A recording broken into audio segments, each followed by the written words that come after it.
Long before the airplane, they were the undisputed masters of the skies. From simple hot air balloons to flying aircraft carriers, they would prove an elegant dead end in military aviation. Learn the secrets of their demise through remarkable underwater discoveries and experience their revival with modern technology. They're airships. Next on Weapons at War.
June 26, 1991. The maiden voyage of the Westinghouse Sentinel 1000.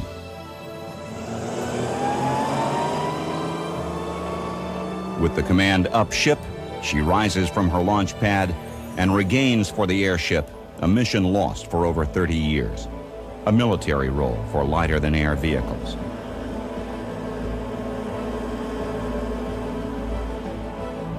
Although airships may be familiar sights as flying billboards and high-altitude platforms for television cameras, the Sentinel 1000 carries a complex network of electronic surveillance monitors, radar, and communications equipment. Proponents of the airship claim this new weapon is unmatched for range, endurance, and lifting capacity. In spite of its modern veneer, at the heart of the Sentinel lies a technology over 2 centuries old, an idea that sent man aloft more than 100 years before the flight of Orville and Wilbur Wright. There is something about an airship flying through the sky that attracts the attention of the viewers below. An airplane goes by, you don't give it a second thought. But when a blimp goes by, people stop, they pause, they look up, they see it going by. There is the sense of pause in our perception of an airship that says, this cannot be. This is incongruous. A thing of that size cannot hold in the skies. And so you look again, just to assure yourself that this is really so. The whole town turned out when they came. You betcha. Monsters. You wouldn't believe how big, how long they were. It was very exciting. There's something that big up in the air by itself with men out there running it. Oh, wonderful, wonderful to see.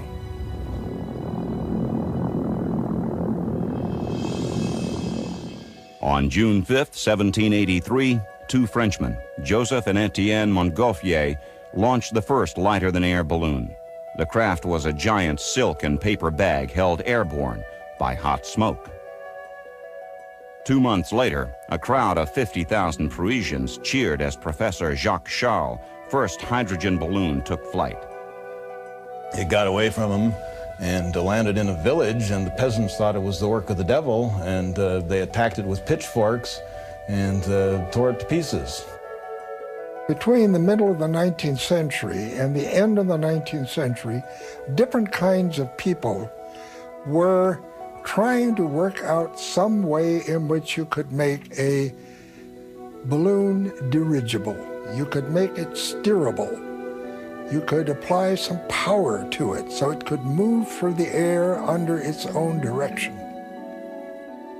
The spherical balloon was the simplest to build, but soon aviators recognized that the elongated shape was the easiest to maneuver. In 1901, Alberto Santos Dumont flew his 110-foot gasoline-powered airship in a 7-mile trip from the outskirts of Paris to the Eiffel Tower and back in less than 30 minutes. While Santos Dumont was perfecting his designs in France, Count Ferdinand von Zeppelin was pursuing his dream in Germany. As a young Army officer, the Count had come to the United States as an observer of the Civil War.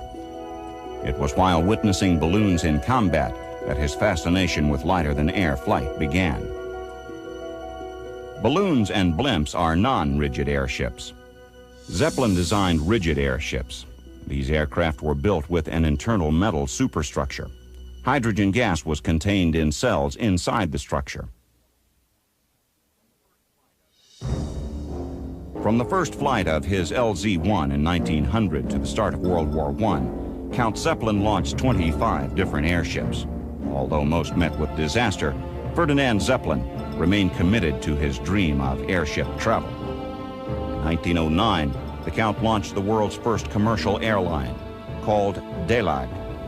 By now it became a great thing to go up in Zeppelin and see the world around below you and take these kinds of trips. His airships flew over 100,000 miles, carrying more than 37,000 passengers on sightseeing excursions throughout Germany. Zeppelin's work had attracted the attention of the German military. The generals recognized the potential of the airship as the perfect vehicle to initiate a new type of warfare, strategic bombing. In 1915, Germany sent her airships on the first aerial raids against England. This was the first time in the history of mankind that an aerial vehicle had become an instrument of warfare affecting innocent civilians. Over the course of the war, 128 German airships dropped 62 tons of bombs on Russia, 50 tons on neighboring France, and 220 tons on England. The British first began shooting at them with anti-aircraft guns. Obviously, the Zeppelins could easily fly higher than the British could shoot. The British then went after them with fighter aircraft. The fighters carried incendiary bullets because a couple of incendiary bullets hitting an airship and would burst into flame. The airships would defend themselves. A few carried guns, but more, they just went higher because the aircraft engines at the time could not go as high as the airships could. So it became a technological race. The higher the airships were able to rise, the more the airplanes developed an ability to follow them up. In fact, in those last engagements of the year 1918, the Zeppelins had moved to an ultimate height of 22,000 feet.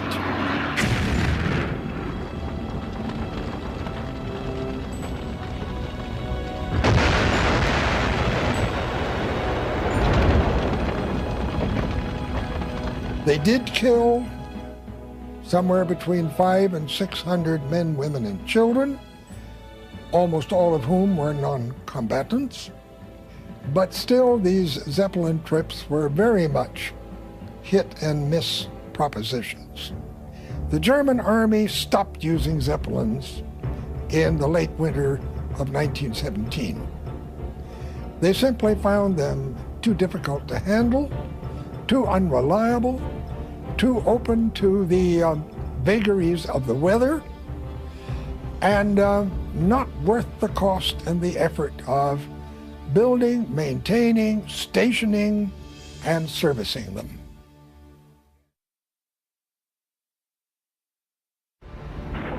During World War I, the airship proved most successful as a platform for airborne reconnaissance. High above the battle lines, out of range of gunfire, the airships could track enemy movements. German airship captains improvised what was described as the loneliest assignment of the war, observing from the cloud car.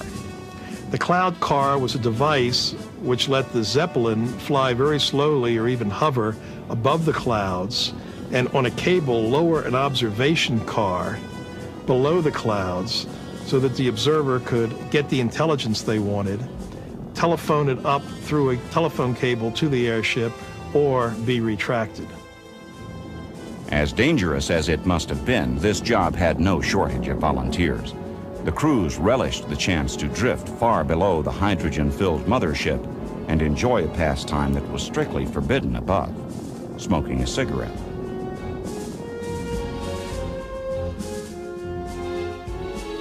The Allies also used airships for reconnaissance during the war. Observers were sent aloft in hydrogen-filled kite balloons to spot for the artillery and track enemy troop movements. We even had balloon corps within armies, where people were trained specifically to maintain, operate, go up in balloons, and report by a telephone cable that came down with the cable that winched the balloon up and down, report on enemy troops and enemy movements. They were the eyes of the Army in those days. And we had no satellites or high-flying observation aircraft. We had a great regard for them.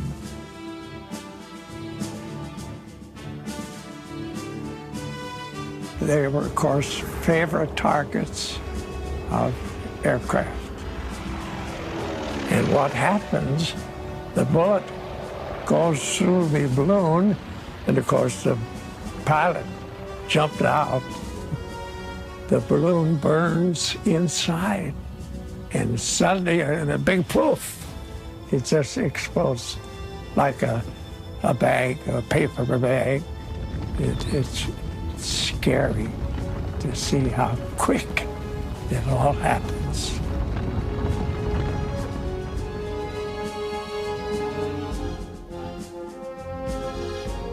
The British began rigid airship development late in the war, copying designs from downed German Zeppelins. In 1919, they launched their R-34, powered by 5 250-horsepower engines and traveling at a top speed of 63 miles per hour. The R-34 became the first aircraft to make a non-stop transatlantic flight. Its sister ship, the R-33, became the first airship to carry an airplane from the ground and launch it in flight.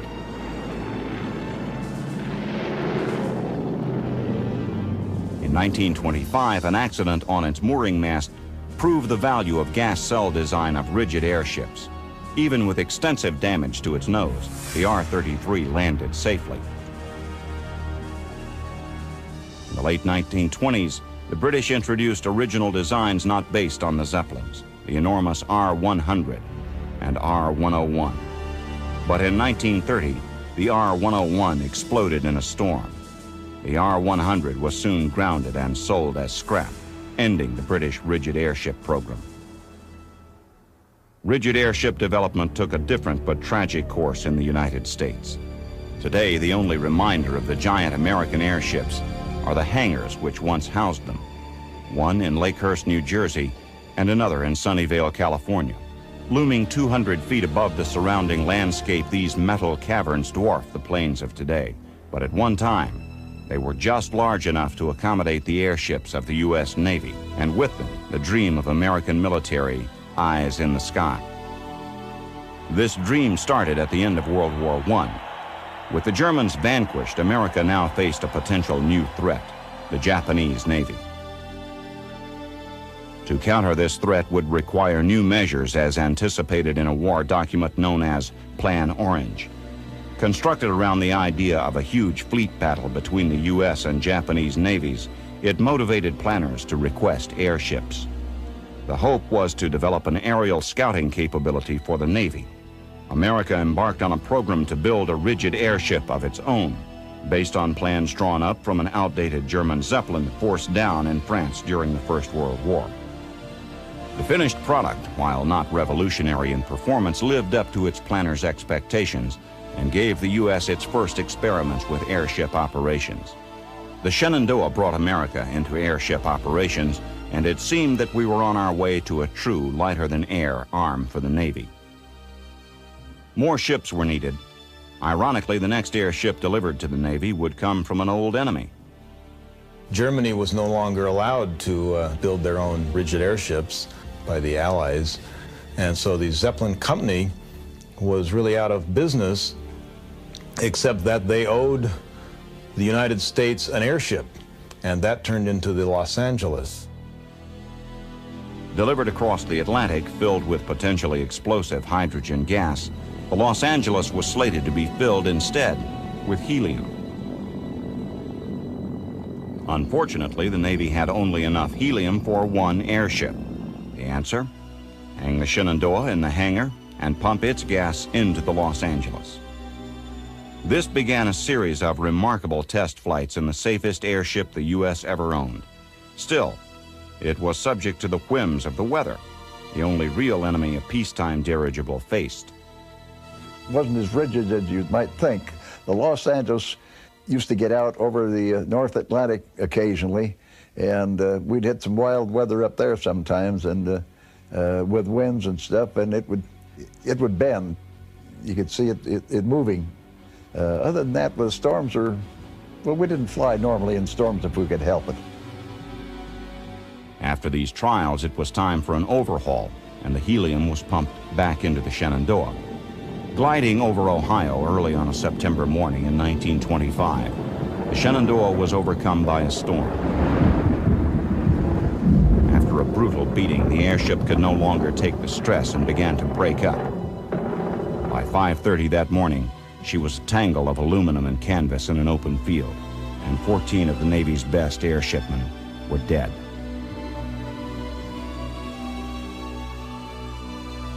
To replace the Shenandoah, the Navy decided to build 2 huge airships as naval scouts for the American fleet. They would be bigger, better, and much more expensive than anything previously attempted in naval aviation. At a time when a large airplane could be built for thousands of dollars, the USS Akron was built at a cost of over $5 million. But when it was finished, it was the largest and most advanced airship the world had seen.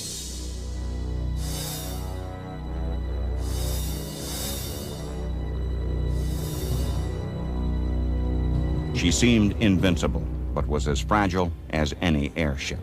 Made of miles of dura-aluminum girder formed from metal scarcely thicker than the bottom of a soft drink can, she was covered with thin cotton cloth. First it was doped, and with clear dope until it dried up tight, and then an aluminum pigment covering was put on it where you got that silvery look on the outside of it. Still, the Akron was a technological marvel. The airship's power plants, 8 German-built Maybach V-12 engines, were contained in the hull where they could be worked on during flight with relative comfort. The axles of the drive shafts, which powered the propellers, could be oriented in a number of directions, giving the Akron the ability to maneuver as no other airship of its time. To replace the weight of fuel as it was consumed, huge condensers drew water from the engine exhaust to maintain ballast. An airship was a complicated machine more akin to a sailing ship in the sky than like the early airplanes with which it competed. And it was run like a ship too, with a large crew trained for the many complex procedures. The ship was commanded like an ocean-going ship, not like an aircraft is, where you have a pilot and co-pilot. The captain would command the ship. There would be a rudderman, and someone else would control the elevation. Machinist mates that would maintain the engines, and that way it was very different than aircraft. Landing the huge craft was also complicated and required a still larger crew. We'd drop a line first from up in the bow. The ground crews would go off in a sort of a V away from it, and then we would lower down, just lower the ship down. They wouldn't drag us down. They would just sort of help guide it down. When we got it down low enough, well, then we would walk the ship up to the mast then, and then attach the nose cone, and then just start the engines on the mooring mast, and then just walk the ship into the hangar. While the new ship proved itself, a twin giant took shape in Akron, Ohio. She was named Macon. With her commissioning in 1933, the Navy's dream of 2 flying aircraft carriers was at last a reality.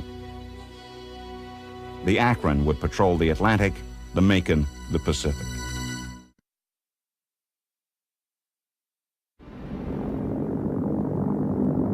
We intended to use the Akron and Macon as flying aircraft carriers.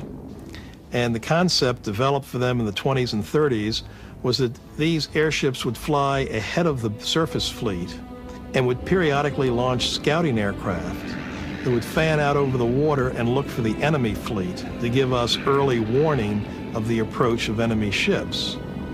Then the scout planes would fly back to the Akron and Macon, be recovered, put up in their hangar, and if enemy airplanes try to attack the 2 airships, they would launch fighter planes, Sparrowhawks, the same way to engage and shoot down the enemy fighters. To fulfill the role of scout plane and defensive fighter, the Curtiss Wright Sparrowhawk was selected. Chosen primarily for its small size, the Sparrowhawk, unremarkable as a carrier-based plane, seemed well suited to the giant airships. Supported above by a crane, they could be lowered one by one through an opening in the bottom of the hull, and from there, launched into the air. Like an aircraft carrier, the airship would turn into the wind, and the tiny planes would rev their engines as they hung from a metal bar called the trapeze. Barely above stall speed, they would drop when released until they gained sufficient lift to fly their mission. Recovery was the reverse procedure, as they flew up to meet the airship. Problems cropped up from time to time and were handled with typical Navy ingenuity. The system was meant to be practical, not elegant. When the airship took off from Moffett, what would happen is the planes would stay on the ground and wait till the airship got up to a certain elevation and then fly off from Moffett and then attach up onto the mothership. And at that stage, the crew would take the landing gear off the aircraft and attach extra fuel tanks to the Sparrowhawks to increase their scouting range. At that stage, the Sparrowhawks were pretty much committed to landing back on the Macon because they had no other place to land. For the first few months of 1933, the Akron was busy with fleet maneuvers and public relations flights. If there was a desperate pace to the schedule, it may have been because the Navy had spent big on its new airships and Congress wanted to see results. Following 2 fleet exercises, the results were still inconclusive. The big airship was really more of an experimental test bed rather than a proven design, and once again, bad weather intervened. Cruising along the east coast on a clear April night, the Akron was overtaken by the worst storm of 1933. Her commanding officer fought long and hard to keep her aloft, but shortly after midnight, gusting wind forced her downward from an altitude of about 1,600 feet until her lower tail fin struck the water. Dropping ballast, she clawed for altitude, but the damage was done. The tail was held fast by the raging sea. Minutes later, the Akron broke up, and by the time rescuers arrived, 72 of 76 crew members were dead. It was a deadly scenario that would become hauntingly familiar to the U.S. Navy. Many of the best airshipmen died in the Akron accident, including a staunch supporter of the program, Rear Admiral William A. Moffett, the head of the Navy's Bureau of Aeronautics. Only the Macon remained to carry on the case for rigid airships. There was no margin for error, no time for mistakes. She immediately began a series of long-range continental crossings, public relations flights, and fleet exercises. While skepticism in official circles began to cloud the future of the Naval Airship Division, the Macon continued to perform. But in April of 1934, on her way to Florida, the airship was flying over a mountainous region of Texas when she was struck by a gust of wind. This caused damage to a rear fin mount, exposing a weakness which would later prove fatal.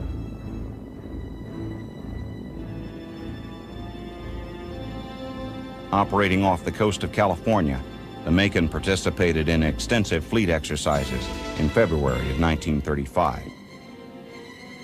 The big ship had scored a number of successes against the simulated opponent, and spirits were high. With her 4 scout planes secured in her belly, Macon made a wide turn and headed north to her home at Moffett Field in Sunnyvale, California.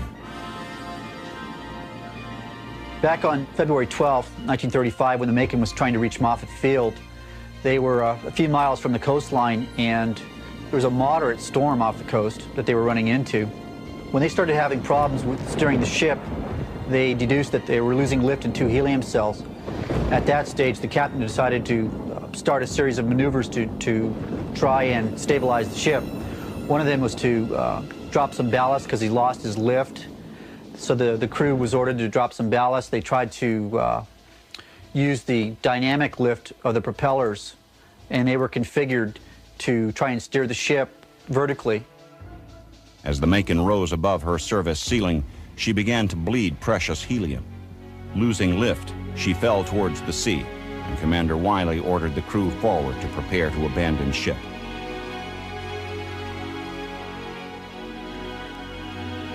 As the ship foundered, the distress calls alerted the nearby fleet, including the cruiser USS Louisville. Radio transcriptions still sound urgent some 60 years later. Following from the Macon, quote, falling, unquote.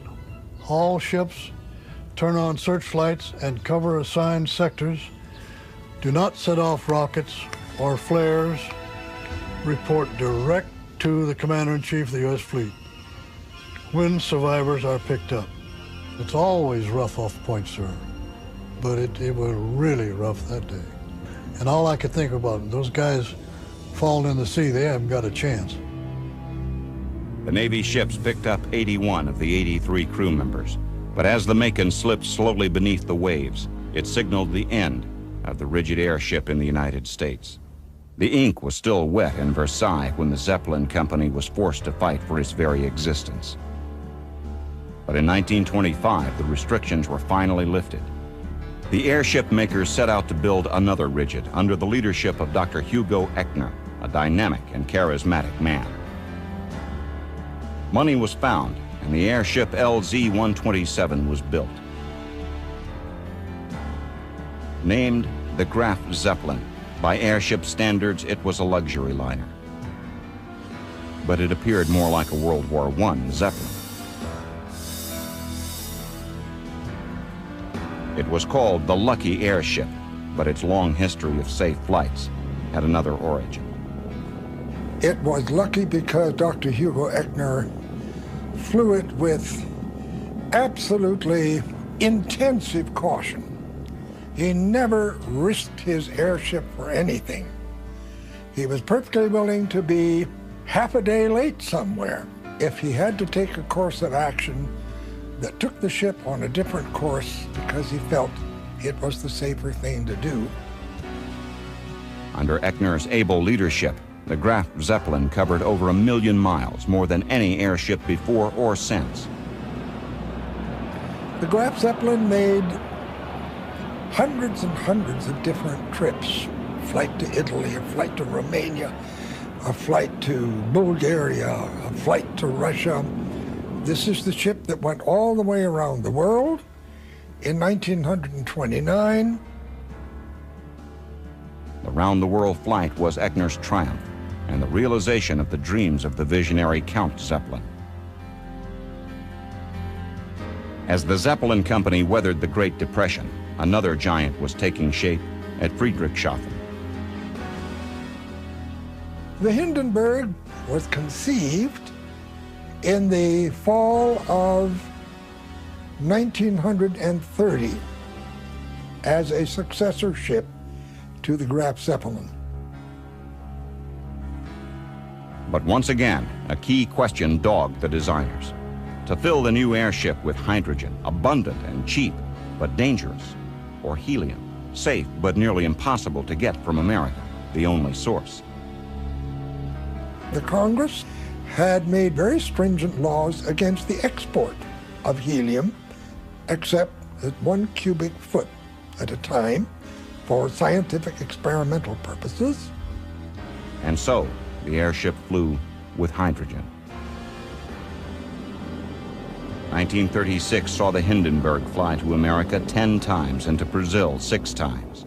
The new passenger liner began its 1937 season, a commercial success.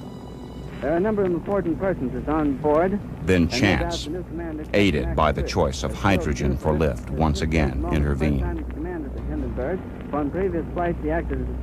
As the Hindenburg was closing on Lakehurst Naval Air Station on the stormy evening of May 6, 1937, crews of Navy ground handlers, over 200 strong, ventured into a light misting rain to haul down the great ship. What happened next is seared into the minds of a generation.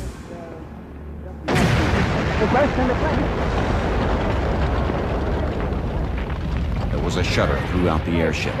The crew aft could see the light of spreading flames as over 7 million cubic feet of hydrogen began to burn. As the fire grew, the tail of the ship dropped to the ground, enabling a number of people to escape the inferno. 400 or 500 feet into the sky. It's a terrific crash, ladies and gentlemen. The smoke and its flames now, and the flames. Finally, the nose section fell, and the ship crashed to Earth. 62 terrified survivors fled from the wreckage. I can't talk to people. There's faces on there. I can't talk, ladies and gentlemen. While many theories have been put forward to account for the disaster, few are supported with any real evidence. Sabotage or accident? We will never know.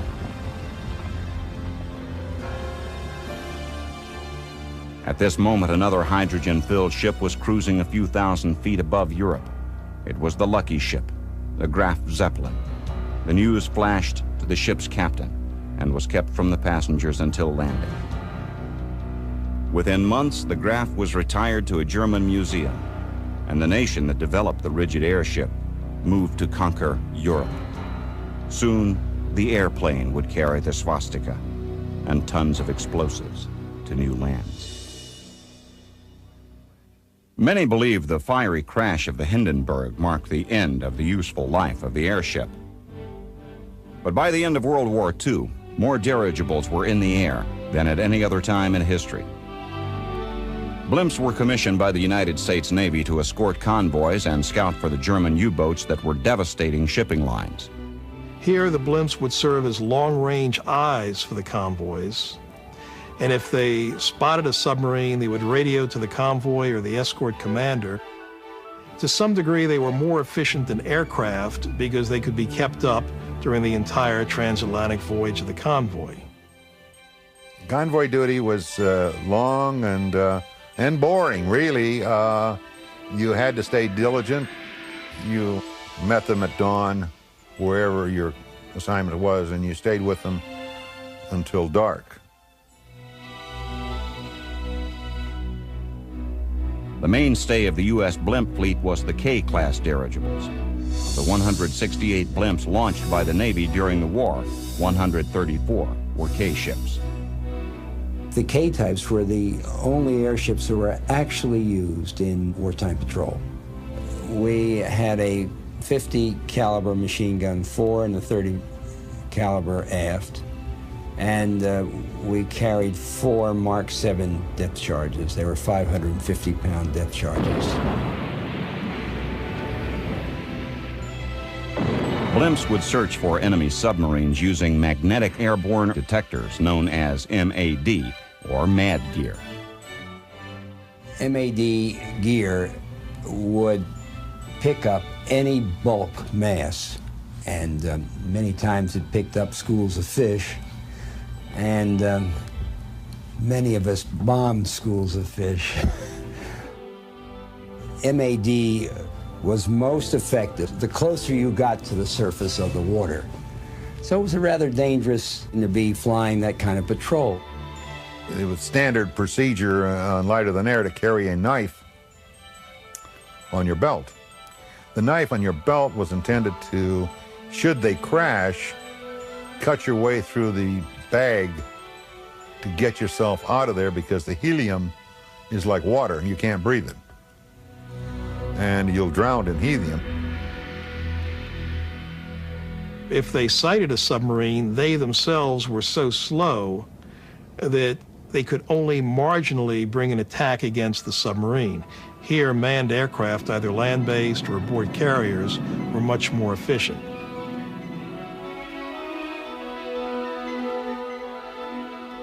While many have questioned the true value of airships in combat, the fact remains that during World War II, not a single vessel was lost to enemy submarines, while a convoy was escorted by airships. As tensions escalated during the Cold War, the United States recognized the need for large airships to patrol North America, guarding against a surprise nuclear attack.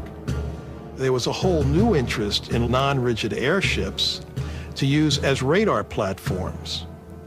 Because here you could take a radar up several thousand feet, and the radar carried in the airship could provide early warning of enemy surface ships or enemy aircraft approaching.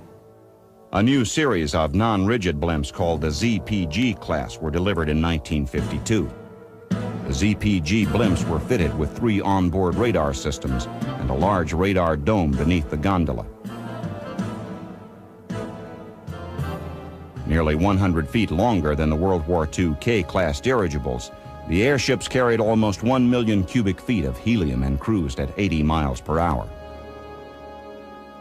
We built a few of them, operated them until the 1960s, and then just the cost of development, the cost of special handling facilities, and the cost of actually constructing and operating the airships was just too great, and the airship program died. By 1962, the last U.S. Navy blimp was deflated, decommissioned, and there were, at that time, then 2 blimps left in the whole world, the one Goodyear and one small advertising blimp left in Germany. And that was the lowest number of airships in the skies in this century. The airship program was resurrected by the Navy in the 1980s when Secretary of the Navy John Lehman wanted to look into the feasibility of radar picket airships to support fleet operations. Today, the Sentinel 1000 is the largest lighter-than aircraft in the world at 222 feet long and a gas capacity of over 350,000 cubic feet. With enormous lifting power and extremely low fuel consumption, the Sentinel 1000 can remain aloft without refueling for more than 24 hours. The United States Navy envisions a primary role as a long-endurance platform for airborne radar to counter high-speed cruise missiles. An advantage of the airship over its fixed-wing counterparts is the ability to carry large and unusually shaped antennas inside the gas bag. Housed internally, these antennas do not interfere with the aerodynamics of the aircraft. Powered by twin diesel engines generating 2,400 horsepower, the Sentinel achieves a top speed of over 60 knots. For takeoff, the airship needs only a surface area with a radius of 300 feet. The airship is surprisingly durable if hit by enemy fire. The shape of the blimp is maintained with very low internal pressure, so if punctured, the gas does not escape rapidly. A 1-foot hole in the bag results in the loss of less than 10% of the airship's helium during the first hour. Many feel the role of the airship can be better accomplished with reconnaissance satellites. But with the launch of the Sentinel 1000, proponents hope the airship will once again regain a prominent place in the history of flight. The Navy's last blimp was decommissioned in 1962, and the rigid airship saw its end with the dawn of the Second World War.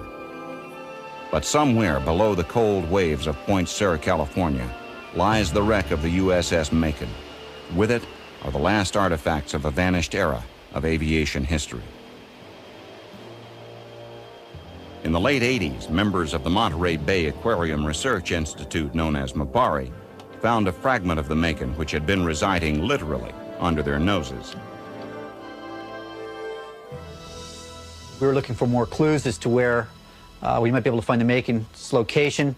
We had a piece of girder structure that a fisherman brought up. We were able to locate the fisherman, and he provided us with enough information that we could, that led to a successful dive with the U.S. Navy in 1990.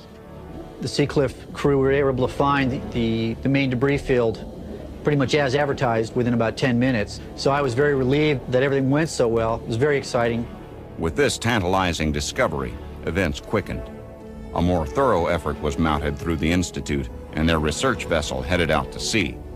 A robotic submersible known as an ROV was sent over the side. Within minutes, it came to rest in 1,500 feet of water. Before it spread the wreck of America's last airship. We were able to map out a likely scenario of how the airship broke up. It appears that maybe it broke up into thirds as it went down, and then maybe the tail section was actually not in the two fields that we'd found.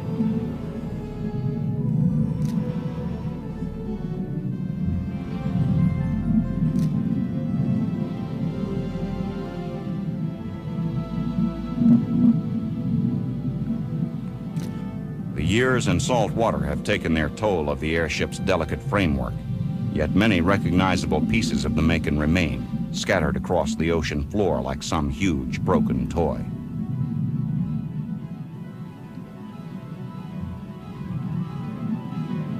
The airship's docking nose cone used to moor it to the mast at Moffett Field is now a rusting hulk.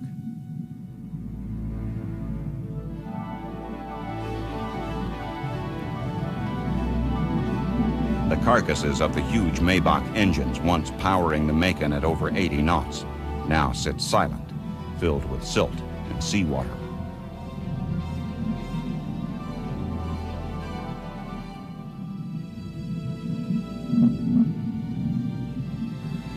A jumble of dishes from the galley, once feeding hungry airshipmen, are now picked clean by deep-sea scavengers.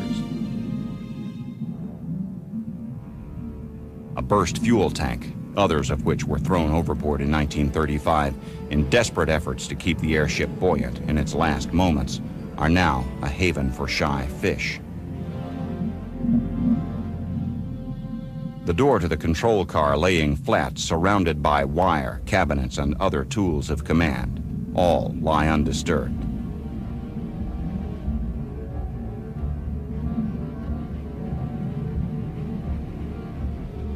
While the airship itself has long since broken up, leaving only fragments, the Sparrowhawk fighters are surprisingly intact.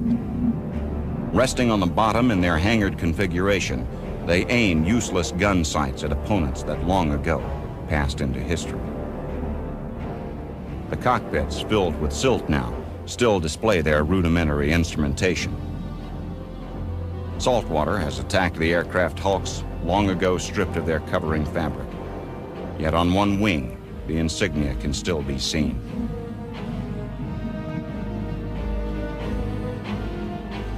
One last, solitary Sparrowhawk resides in the Museum of Naval Aviation. But these planes will stay where they are, never again to see the skies in which they once flew. They will remain here, with the Macon, as monuments to men lost and a war fought and won without them.